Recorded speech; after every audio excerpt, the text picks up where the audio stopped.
अरे बिंद मलह सहानी निषाद जी के लोहर चलता। निषाद जी के देन हो सरकारी चलता। नमस्कार प्रणाम सब कोई के। तो जौन स्क्रीन पर पोस्टर दिखाई देता ई हमार न्यू सॉन्ग आइल बा एनएम भोजपुरी यूट्यूब चैनल के माध्यम से। तो आप सब लोग जाएं और ज़्यादा से ज़्यादा सुनी और सपोर्ट करी।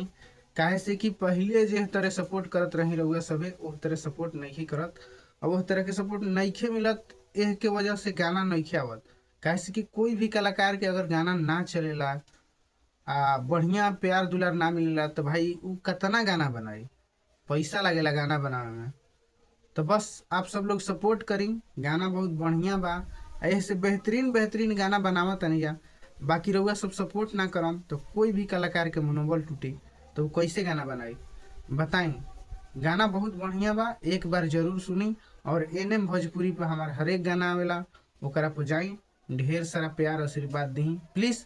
आप सबसे रिक्वेस्ट बा, काहे से कि बहुत मेहनत लागेला एगो गाना बनावे में और रउआ सब थोड़ा सा सुन के भगा देला तो रिस्पॉन्स अच्छा ना मिलेला।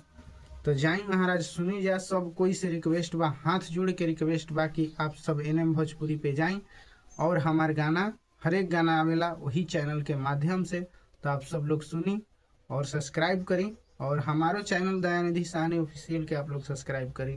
आप फेसबुक पेज, इंस्टाग्राम सब जगह फॉलो करी।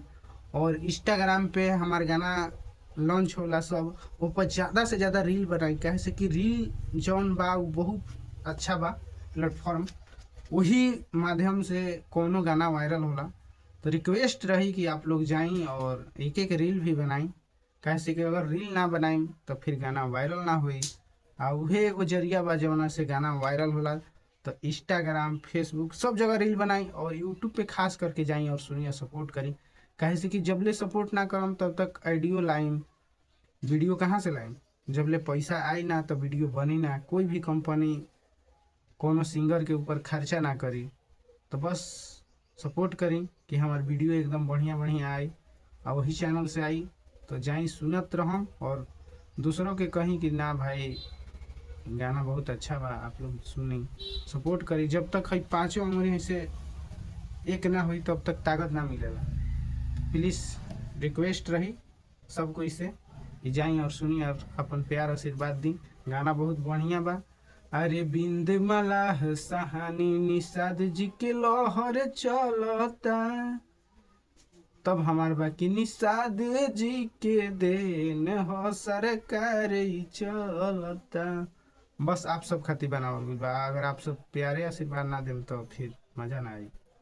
प्लीज रिक्वेस्ट रही, जाई और सुनी और सपोर्ट करी प्लीज।